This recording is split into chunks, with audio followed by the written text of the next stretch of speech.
Praise the Lord. കർത്താവിൻ്റെ ധന്യ തിരുനാമം വാഴ്ത്തപ്പെടുമാറാകട്ടെ. ഞാൻ ക്രിസ്തുവിൽ സ്നേഹിക്കുന്ന എല്ലാ ദൈവമക്കൾക്കും 12-ാം മാസത്തിൻ്റെ 11-ാമത്തെ പ്രഭാത വന്ദനം കൂടെ അറിയിക്കുന്നു.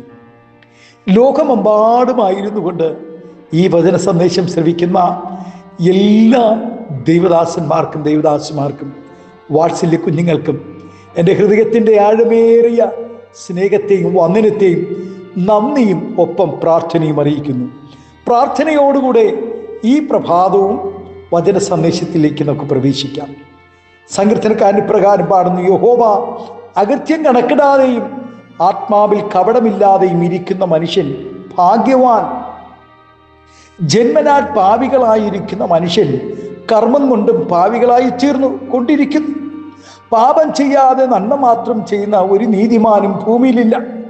ദൂതൻ പാപം ചെയ്തപ്പോൾ ദൈവത്തിന് അവനോട് ക്ഷമിക്കുവാൻ മനസ്സില്ലാതെ അവരെ നശിപ്പിച്ചു കളഞ്ഞു. എന്നാൽ തെറ്റ് ചെയ്ത മനുഷ്യനോട് ക്ഷമിക്കുവാൻ ദൈവം കരുണയുള്ളവനായി തീർന്നു. എന്നാൽ ദൈവം എല്ലാ നാളും ക്ഷമിക്കുകയില്ല കേട്ടോ. അന്ന് ദൂതനായിരുന്നുവെങ്കിൽ ഇന്ന് കർത്താവിൻ്റെ ശുശ്രൂഷകരെല്ലാവരും ദൈവത്തിൻ്റെ ദൂതന്മാർ തന്നെയാണ്. ദൂത് പറയുന്ന അധരം കൊണ്ട് കൂട്ടു സഹോദരങ്ങളോട്, സ്നേഹിതനോട് കള്ളം പറഞ്ഞാൽ അത് പാപം തന്നെയാണ്. സ്വയം നീതീകരിച്ചും ന്യായീകരിച്ചും മനുഷ്യരുടെ മുമ്പിൽ വിശുദ്ധരാകുവാൻ നോക്കുമ്പോൾ ന്യായവിധിക്ക് യോഗ്യരായി തീരുമെന്നുള്ളത് നാം ഓർക്കുക. സ്വയം നീതീകരണം കൂടാതെ പാപങ്ങളിൽ ഏറ്റവും ഏറ്റുപറഞ്ഞ് അനുതപിക്കുന്നവരുടെ പാപങ്ങൾ മാത്രമേ ദൈവം ക്ഷമിക്കുകയുള്ളൂ. എന്നാൽ പാപത്തിന് പരിഹാരം വരുത്താതെയും പാപത്തിൽ ജീവിക്കുന്നവരുടെ അവസ്ഥ വളരെ ദയനീയമാണ്. പ്രാർത്ഥനാകാരൻ ശരിയാകാതെ പ്രാർത്ഥന നന്നായതുകൊണ്ട് അർത്ഥമില്ല. ദൈവം മനുഷ്യന്റെ അവസ്ഥ നോക്കിയല്ല, വ്യവസ്ഥ നോക്കിയാണ് പ്രവർത്തിക്കുന്നത്. കേൾവിക്കാർക്ക് ഇമ്പമായതും മധുരമായതും തോന്നത്തക്ക വിധം പ്രാർത്ഥിച്ചാലും തനിയെ സംഘമായോ പ്രാർത്ഥനയ്ക്ക് ദീർഘസമയം ചിലവഴിച്ചാലും പാപക്ഷമ പ്രാപിക്കാതെയാണ് പ്രാർത്ഥിക്കുന്നതെങ്കിൽ അതുകൊണ്ട് യാതൊരു പ്രയോജനവുമില്ല. ആ പ്രാർത്ഥന വ്യർത്ഥമാണ്. അതുകൊണ്ട് അവനൊന്നും ഉണ്ടാകാൻ പോകുന്നില്ല. വചനമനുസരിക്കാത്തവരുടെ പ്രാർത്ഥന ദൈവത്തിന് വെറുപ്പാകുന്നു. ഒരു വ്യക്തിക്ക് എന്തെല്ലാം കഴിവുകൾ ഉണ്ടെങ്കിലും എത്ര തന്നെ സമ്പത്തുണ്ടെങ്കിലും തന്നെ ആശ്രയിച്ച് വരുന്ന തൻ്റെ സ്നേഹിതനോട് കള്ളം പറയുന്നുവെങ്കിൽ നിശ്ചയമായും ദൈവം ശിക്ഷിക്കാതെ വിടുകയില്ല. അർദ്ധരാത്രി തൻ്റെ വീട്ടിൽ കയറി വന്ന സ്നേഹിതൻ വിശന്ന് കിടക്കുവാൻ പാടില്ല എന്നു മനസ്സിലാക്കിക്കൊണ്ട് തൻ്റെ മറ്റൊരു സ്നേഹിതൻ്റെ വീട്ടിൽ ചെന്ന് അർദ്ധരാത്രി വാതിക്കൽ മുട്ടുന്നു. തൻ്റെ ആവശ്യം 3 അപ്പമാണ്. അകത്തു കിടന്ന സ്നേഹിതൻ 3 തടസ്സങ്ങൾ പറഞ്ഞുവെങ്കിലും മുട്ടിയത് തൻ്റെ സ്നേഹിതനാകയാൽ മനസ്സലിഞ്ഞ് വാതിൽ തുറന്ന് വേണ്ടുവോളം കൊടുത്തു സഹായിച്ചു. ദൈവസന്നിധിയിൽ വിശ്വസ്തനായിരുന്ന ദാവീദ് 4 ബലം പ്രാപിക്കുവാൻ ഇടയായതും സ്തോത്രം, വിശ്വസ്തനല്ലാത്ത ശൗൽ ക്ഷയിച്ചു വന്നു തകർന്നു പോകുവാനും ഇടയായതും നമുക്ക് നന്നായി അറിയാം. എല്ലാ ജാതികളെക്കാളും ഉന്നതരായി തീരേണ്ട ഇസ്രായേൽ ജനം അധോഗതി പ്രാപിച്ചതിൻ്റെയും ബലഹീനരായി തീർന്നതിൻ്റെയും കാരണങ്ങൾ പാപവും വിശ്വസ്തതയില്ലായ്മയും തന്നെയാണ്. താൻ ചെയ്ത തെറ്റിന് ന്യായമായ ശിക്ഷ അനുഭവിച്ച് ക്രൂശിൽ കിടക്കുന്ന കള്ളന്മാരിൽ ഒരുത്തൻ അനുതപിക്കുകയും കർത്താവിനെ ഏറ്റുപറയുകയും ചെയ്തപ്പോൾ ദൈവം അവനോട് ക്ഷമിക്കുകയും അവൻ പറുദീസ അവകാശമാക്കുകയും ചെയ്തു. ഒരിക്കലും മാപ്പർഹിക്കാത്ത കുറ്റം ചെയ്തവനായിരുന്നു ആഹാബ്.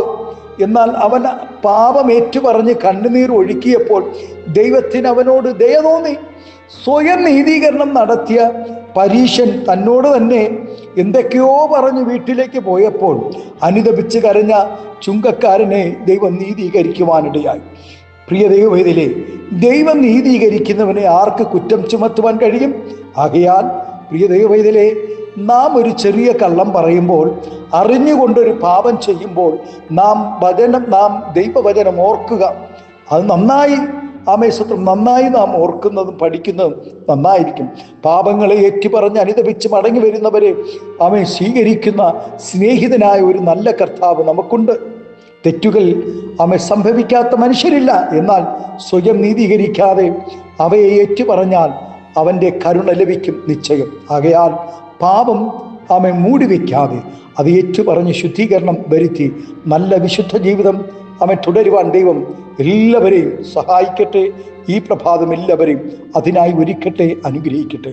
നമുക്ക് കണ്ണുകളെ അടയ്ക്കാം, ദൈവസംഗി നമുക്ക് പ്രാർത്ഥിക്കാം. ആമേൻ. ഹാലേലൂയ. സങ്കീർത്തനക്കാരനോടുകൂടെ നമുക്കും ഈ പ്രഭാതം പറയുവാനിടയാകട്ടെ. യഹോവ അകൃത്യം കണക്കിടാതെയും ആത്മാവിൽ കപടമില്ലാതെയും ഇരിക്കുന്ന മനുഷ്യൻ ഭാഗ്യവാൻ.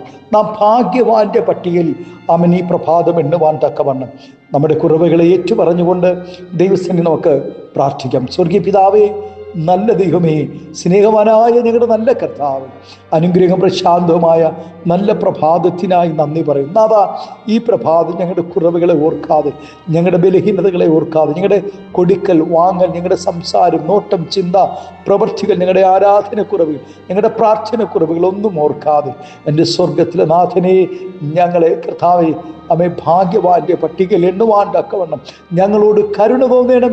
ഈ പ്രഭാതം ഈ ശബ്ദം ശ്രവിക്കുന്ന ദൂരത്തും ചാരത്തും രാജ്യത്തിനകത്തും പുറത്തുമായിരിക്കുന്ന എല്ലാ ദൈവ കുഞ്ഞുങ്ങളെയും അനുഗ്രഹിച്ച് പ്രാർത്ഥിക്കുന്നു.